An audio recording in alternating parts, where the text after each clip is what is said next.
Now it's time for today's perspective on the programme. And as British lawmakers prepare today to begin debating Theresa May's Brexit deal reached with the European Union, there remains a considerable number of MPs, probably far too many in fact, who plan to vote against it in the final vote next Tuesday. There are those who say a better deal is needed, there are those who say the UK should stay within Europe, and there are those, of course, who say no deal is required at all and the UK should just crash out. But what does that really mean?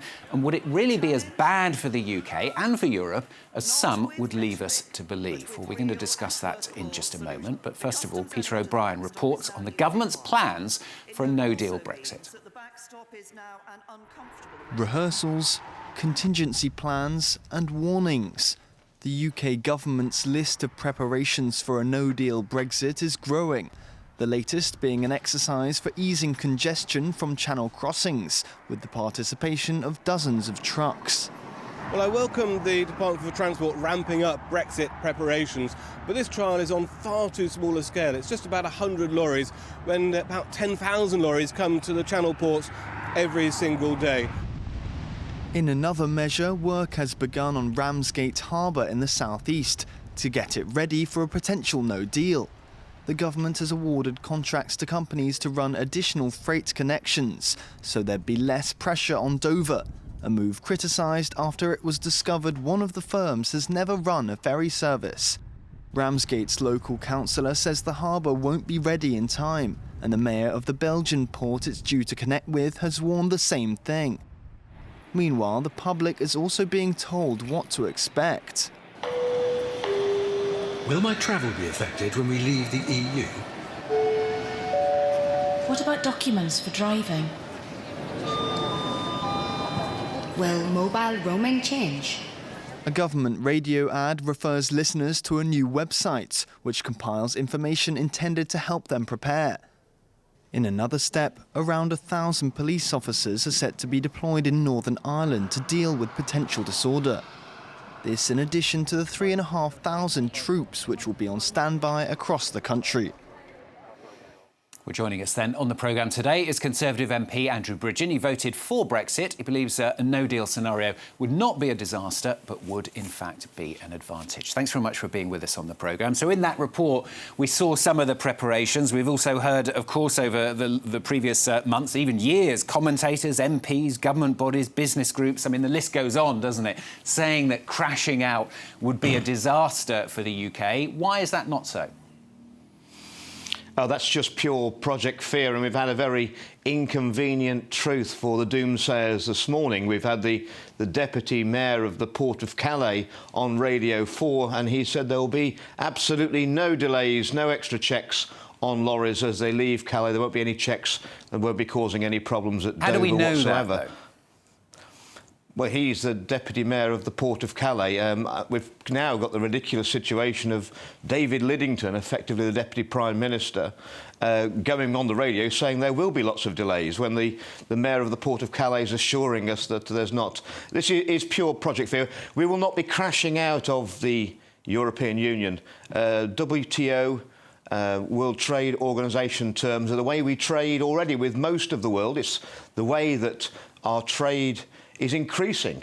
WTO trade countries, we've increased our exports by 3 times faster than we have with the European Union.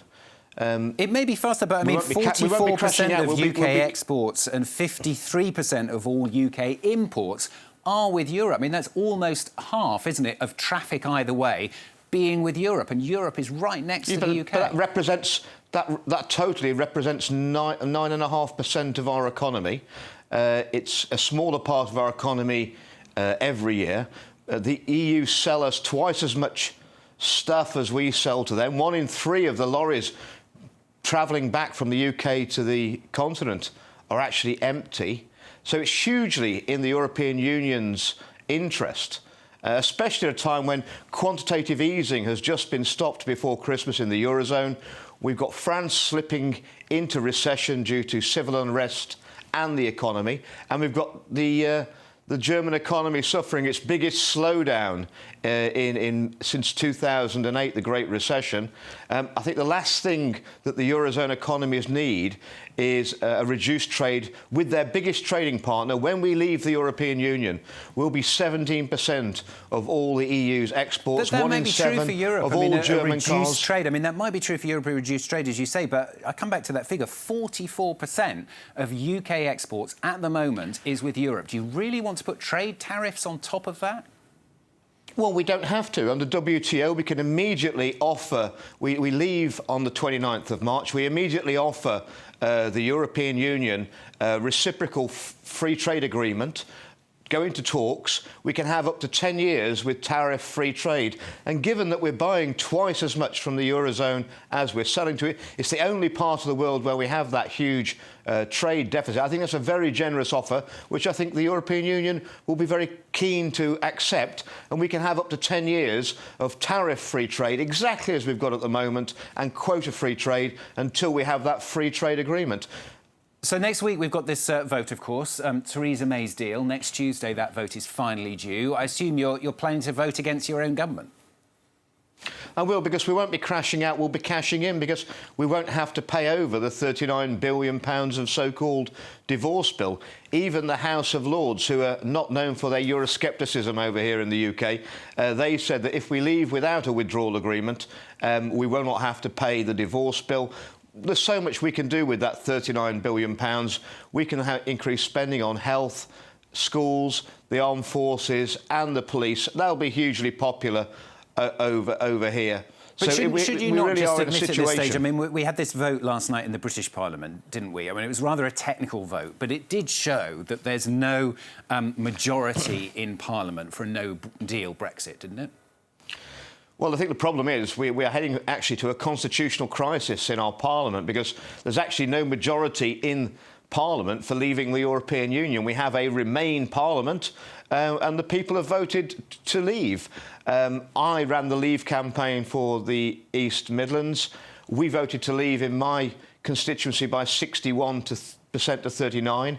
It was 59 to 41 across the East Midlands. I think we're running to a situation where if MPs don't take a reality check of public opinion, we've got Parliament against the people, and that's, to be honest, not going to end well for our Parliament. It's a constitutional crisis. I mean, what is the way out of it? I mean, assuming Theresa May loses next week, should she go? Is a new broom needed completely now, bearing in mind you've got, what is it, 2.5 months now before Britain is due to leave the European Union? Well, we are leaving. The legislation is in place. We leave at 11 p.m. on the 29th of March. Theresa May's been very clear. The vote's going to be next Tuesday. I believe it will be heavily, heavily defeated. She said that there's not going to be a second referendum. I completely agree with that. That would be a travesty of our democracy. She said there's going to be no extension to Article 50.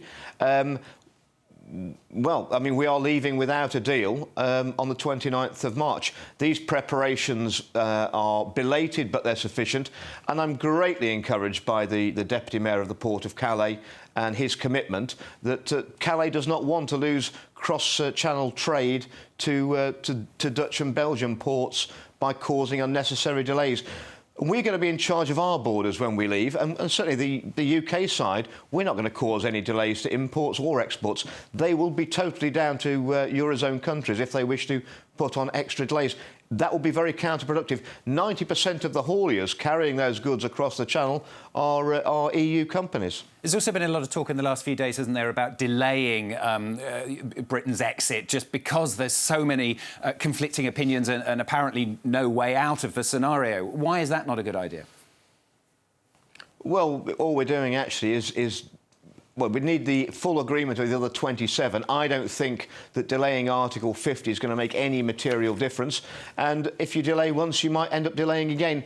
I think there'd be a huge public backlash after nearly 3 years after the referendum, when we've promised and promised that we're leaving on the 29th of March. I don't think the government could survive if we didn't go through now with what we've promised the British people. Andrew Bridgen, thanks very much for being with us on the programme. That's Andrew Bridgen, a Conservative MP there, who is planning to vote against Theresa May's deal and believes that a no-deal Brexit is the best outcome. Thanks very much for being with us for today's Perspective.